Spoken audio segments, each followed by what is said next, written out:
ആ എന്താ ചേച്ചി വേണ്ടത്? കസ്റ്റമർ ഷോപ്പിൽ വന്നു കഴിഞ്ഞാൽ ആദ്യം എഴുന്നേറ്റ് നിന്ന് റെസ്പെക്ട് കൊടുക്കണം. ഒന്നുമില്ല. പുതിയ ആളാണല്ലേ? ഓണർ എടുത്തോ? ഓണർ ഫുഡ് കഴിക്കാൻ പോയിട്ടുണ്ട്. ഇനി ഓണറൊന്നും വേണമെന്നില്ല, ഞാൻ തന്നെ ഇവിടുത്തെ മെയിൻ. എനിക്ക് ഫോണിനൊരു ചാർജർ വേണം. പക്ഷെ ഫോണിന് പൈസ ഇല്ല. ഫോണാണെങ്കിൽ സ്വിച്ച് ഓഫ് ആയിട്ടേ ഉള്ളത്, ചാർജ് ഇല്ലാണ്ട്.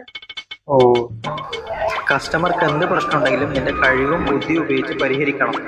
ഫോണിൽ പൈസ ഉണ്ടല്ലോ, ഉണ്ട്. ഇപ്പൊ ശരിയാക്കി തരാം. ഹലോ, എന്തായി? ഫോൺ ഓണായോ? നിങ്ങൾ ആളെ തമാശയാക്കുന്നല്ലേ? എന്തേനു? നിങ്ങളല്ലേ ഫോണിൽ പൈസ ഉണ്ട് എന്ന് പറഞ്ഞേ?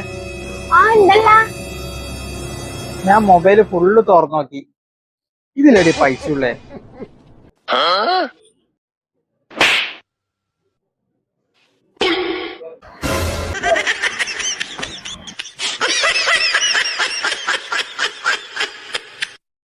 Ha ha ha!